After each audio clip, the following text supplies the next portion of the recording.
Hey everyone, welcome to the channel. My name is Catherine, and today I'm going to be talking about 4 subscriptions that I find valuable in my life. This is a little weird for me because it kind of feels like a influencer-y kind of video, and that's not really what I'm trying to do. In fact, I would probably make a terrible influencer because I hate spending money. I would much rather tell people why they shouldn't spend money rather than why they should. I personally am not a fan of subscriptions in general, again because I don't like spending money, and I generally prefer to try to live as minimalistically as possible, at least when it comes to money. That being said, I think it comes down to what do I find value in, and if I ask that question, then that allows me to be intentional with the subscriptions that I do have, because if they add value to my life, then that's probably not a bad thing. So number 1, the first thing that I have a monthly subscription to is iCloud storage. So I'm an Apple user, I have an iPhone, I have an Apple computer, and within the Apple infrastructure, there is cloud-based storage that is offered for a monthly subscription to store photos and documents and content like that. So I'm on the 200 gigabyte plan for $2.99 a month, and that allows me to share content between my computer and phone, and it keeps it backed up, which I would say is probably one of the main pros, is that iCloud does backups automatically. The con to this, I would say, is, especially with 200 gigabytes, that's not a lot of storage, and I have storage issues on my devices, especially my iPhone. One downside that I have found in the Apple workflow is that it's so integrated that it makes it hard to separate content. So for example, when I film YouTube videos, I want to keep that separate and stored on an external hard drive.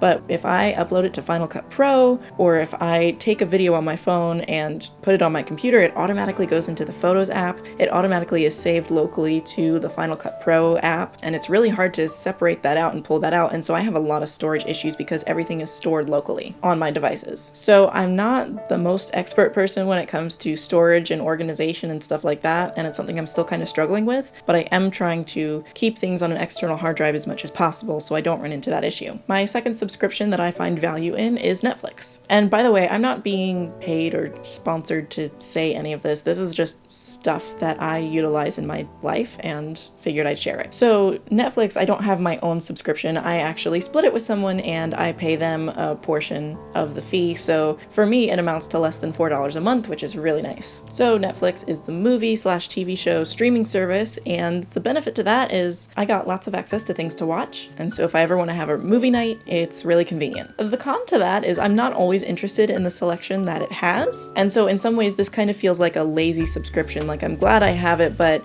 I'm not always the most intentional with like watching material all the time. But to me, it's still worth it because it's less than $4 a month for me to split it with someone else, and it's very convenient. So I appreciate that about it. The third subscription that I get a lot of value out of is Spotify Premium. Now, I used to have a free Spotify account and I would get really annoyed with the ads, which is how they get you. But considering the amount of time I spend listening to Spotify when I'm driving in the car or, working on a project or something and I want background music to listen to, it's really worth it to me to be able to pay that subscription fee so that way I don't have ads and I can skip as many songs as I want. And that amounts to, I think, around $12 a month. I guess the con to that is I have to pay for it.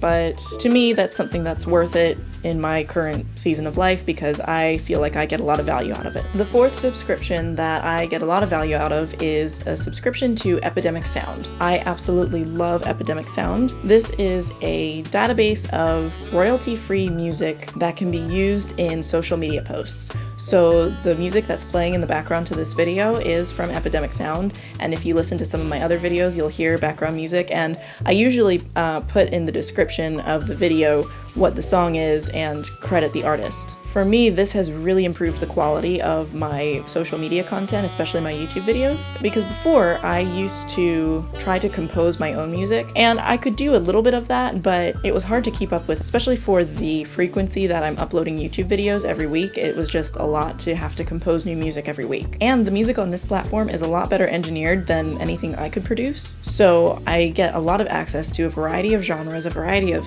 sound effects, and I get to just expand my musical horizons through this subscription. So that cost me about $15 a month, and for me, I feel like I've gotten a lot of value out of it, and I feel like it's really helped improve the quality of my videos. I can't really think of a con to that subscription because I just really love it. And maybe someday I can do a sponsored video for Epidemic Sound, who knows? So again, this feels more of like an influence-y kind of video, which again is not really my intention because I would much rather tell people how not to spend money rather than how to spend money, but ultimately it comes down to what we value. And these are some things that I value and just wanted to share them. If you appreciated this video, leave a comment down below on a subscription that you get a lot of value out of. I'd be curious to hear what sort of things you value. Thank you so much for watching, and I'll see you next time. Bye.